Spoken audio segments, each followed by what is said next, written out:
So as I think about conflict, I want to create a distinction between types of conflict, right? Okay.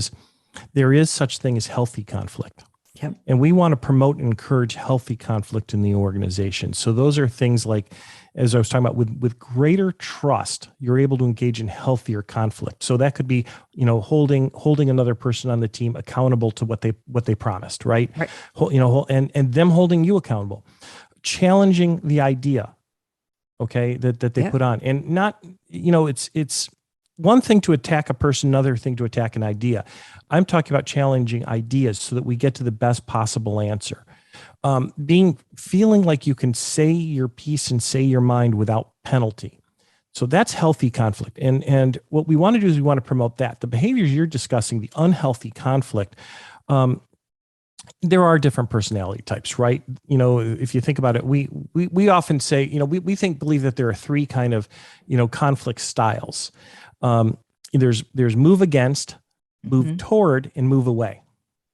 Right. Yep. And so, in some people who are move away, when conflict occurs, they want to back away and move, Yep. get away from it. Move against are the people that will actually dive right in and kind of rebut. And then move toward are the people that want to try to understand and get in the play. And I'm not saying that one's better than the other. They're just three particular styles. I like to understand really what's going on at the base of conflict. And part of your question, I want to make sure I answer it, is this exists in every company. Mm-hmm. Okay. If the company's performing, there is conflict. Some of it's positive, some of it's negative. We have to understand what the root cause of that conflict issue is.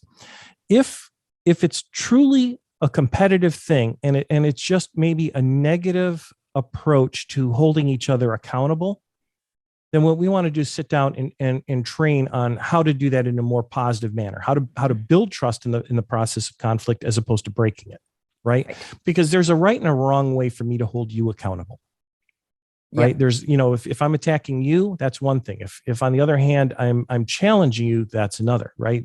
Semantics, but it's important stuff. If on the other hand, we're getting into these personality and conflict style types, the next level of understanding is let's recognize what the different styles are. And if I know, if let's say I'm in a supervisory position to you, and I recognize that you might be, let's say, a move away kind of person, and I got to challenge you with your performance in a one-on-one review, then I might need to recognize that, maybe what I need to do is plan for 2 or 3 conversations with you. And let's first sit down and let me lay out the issue that I need to discuss with you and put it out there, and then recognize that you might need time to back away and think, right? Some people need that. If on the other hand, I know that you're a move against and you're going to want to come and challenge, then I want to be ready with some clear examples. And I want to make sure that we keep the emotions down and calm in that conversation, right? So these are some techniques at a leadership level. Peer-to-peer can operate the same way, but it's a little trickier because the game isn't exactly the same. If I'm meeting with my boss, then, conflict will occur, and that's one thing, but peer-to-peer, we may work on butting heads a little bit more. That's really, the leader has to recognize that, one, that's going to happen. And two, they have to have ways of managing those conflicts, whether it's bringing people in the room and having the right conversation, et cetera.